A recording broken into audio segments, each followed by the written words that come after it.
Hello, good morning children.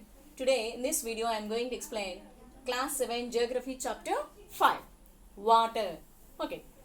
When you think of water, what images come to your mind?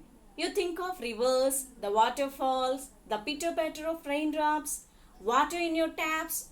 Children love to float paper boats in rain puddles. So when you when you hear this water, you will come. All these things will come into your mind. What are they? Rivers, waterfalls, pitter patter raindrops, and water in your taps. Children love to float. You also maybe. If rain falls, if so much water is flowing means what you will do? You will make paper boats and you will keep them in water. By noon, the puddles vanish. So, the water puddles should be for some time. Afterwards, they will vanish. That means they will disappear, they will dry up. So, where that water, the rainwater will go? Where does the water go? The sun's heat causes evaporation of water vapor. So, due to the sun's heat, what it happens? The rainwater will vanish, disappear. It absorbs the water, the heat of the sun absorbs the water. When the water vapor cools down, it condenses and forms clouds. From there, it may fall on the land or sea in the form of rain, snow or sleet. See, here a picture is given. Okay, a picture is given. Now, see. First of all, what it happens? See, rainwater. Okay, rainwater, it falls. So, it will collect in tanks and ponds. So, but due to sun's heat, what it happens? The rainwater, the water in the ponds, it gets evaporates and it forms as clouds. It forms as clouds. When the cool air comes, what these clouds will become? They will condense. They will condense and they will again fall as rain. And it will reach again to tanks and ponds. Okay, again it reaches tanks and ponds.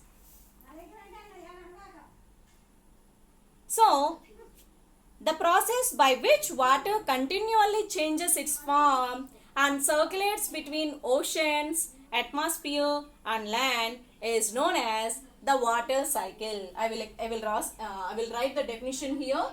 See, water cycle. Water cycle. What is water cycle? The process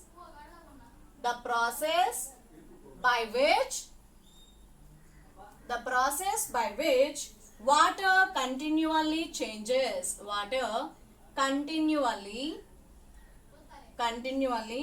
changes its form. And circulates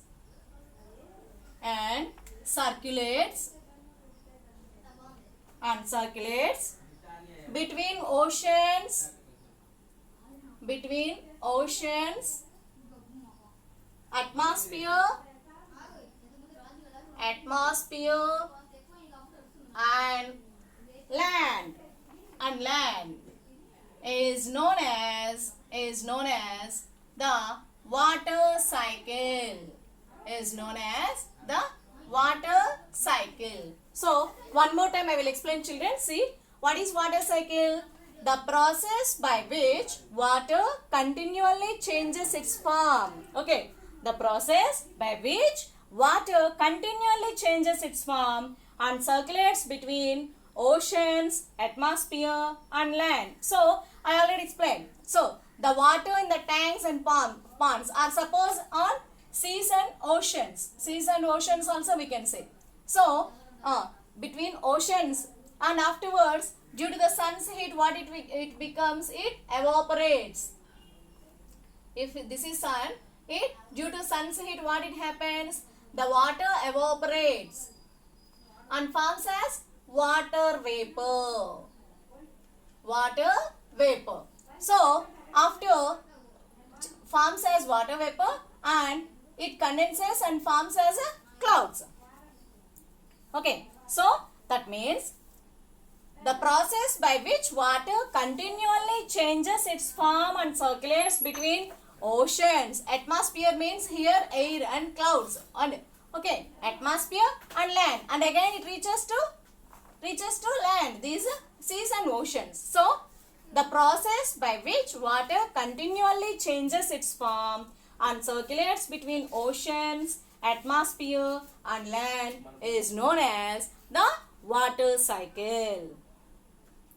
Our earth is like a terrarium.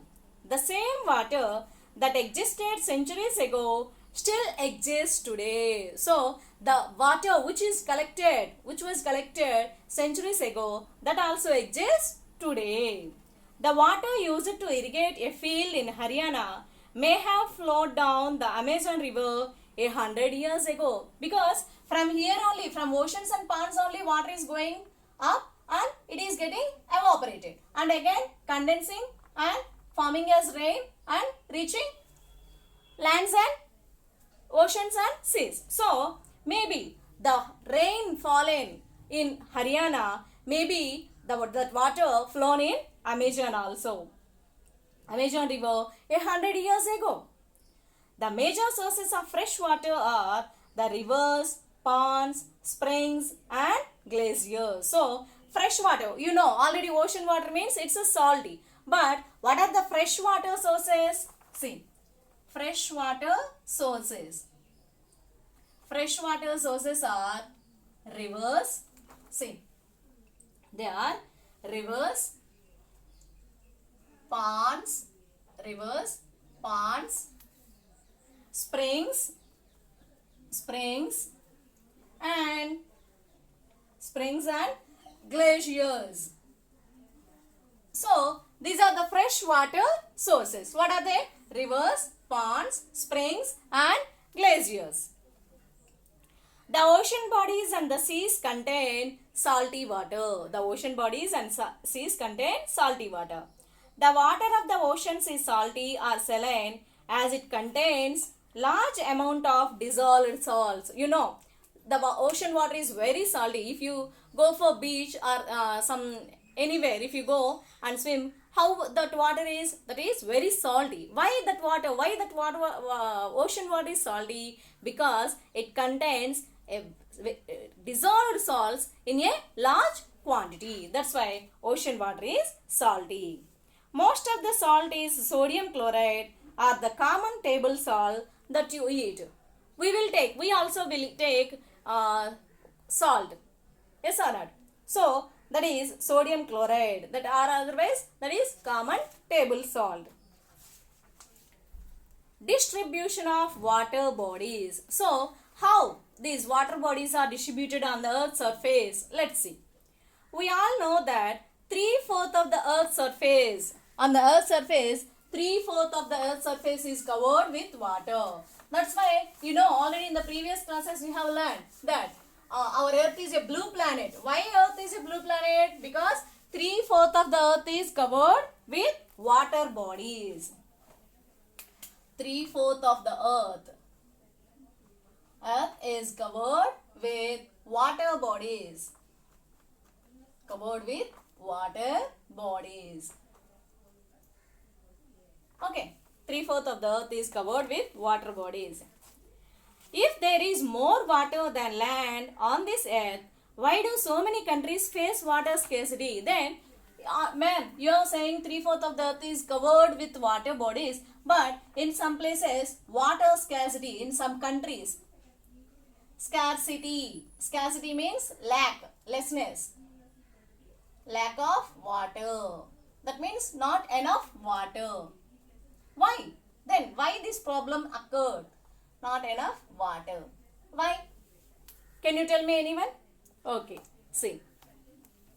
Because we are wasting the water, and at the same time all the water bodies are only, we have in some amounts only fresh water is available, remaining all the in that party, that is in the form of oceans and seas. Oceans and seas means that is not useful, that is very salty, that we could not use that water for irrigation and not for other purposes. We need only fresh water. That fresh water availability is very less. That's why so many countries are facing water scarcity.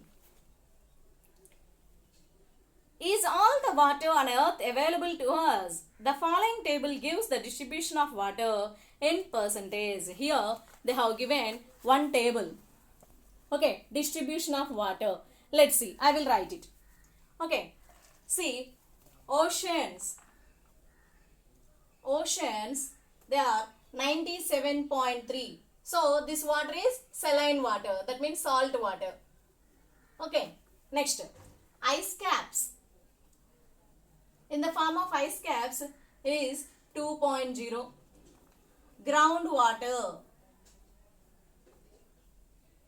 In the form of groundwater, only this is 0.68 percentage. Next, freshwater lakes. Freshwater lakes are 0.009. Okay. Inland seas and salt lakes they are 0.009. They are also 0.009 percentage. Next, in the form of atmosphere, you know already atmosphere. In the atmosphere also some water percent is there, that is water vapor, that is 0.0019%. And in the form of rivers, this is 0.0001. So this is total 100%. So in this distribution of water, you can see groundwater 0.68%, freshwater lakes 0. Here in this groundwater also we can't say all time we will get fresh water. Okay, only less percent. Only freshwater lakes 0.009% and rivers 0.00. That means availability of drinking water is only these two. Okay, so remaining all in the form of salt water. So maybe you understood, children. Now this is the reason why we have water scarcity in so many countries.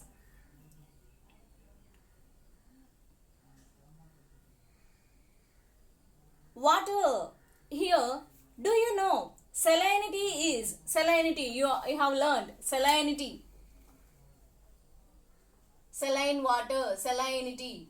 What is the meaning of this salinity? They have given, see, salinity is the amount of salt in grams present in 1000 grams of water. In 1000 grams of water,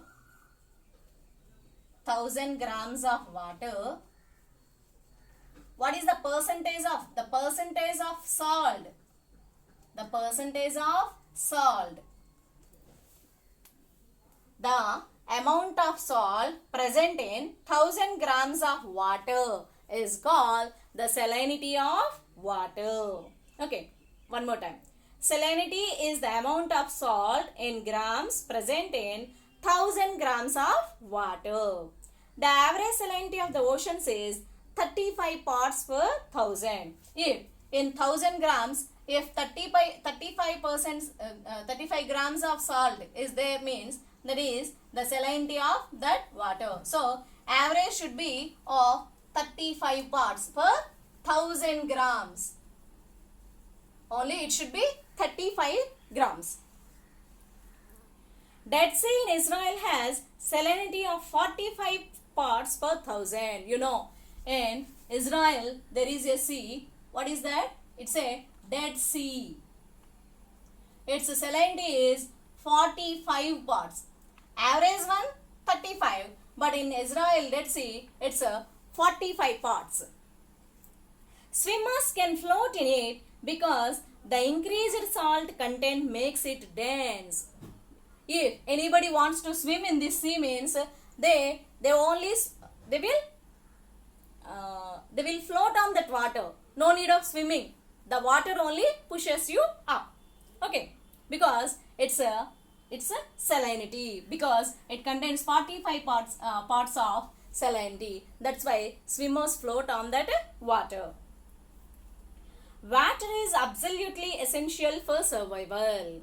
Water alone can quench our thirst when we are thirsty. If we are thirsty, we will drink water. Suppose, of course, we are drinking some others, cool drinks or some coconut water like that. But only water can wipe out our thirsty, quench our thirst when we are thirsty. Now, don't you think we are wasting a precious resource when we use water carelessly? So, after all listening this, how much fresh water is available, what is the percentage of water, drinking water availability, have you not keeping in mind that how much water we are wasting? Are you catching my point or not? So, we are wasting a fresh, valuable resource on the earth's surface.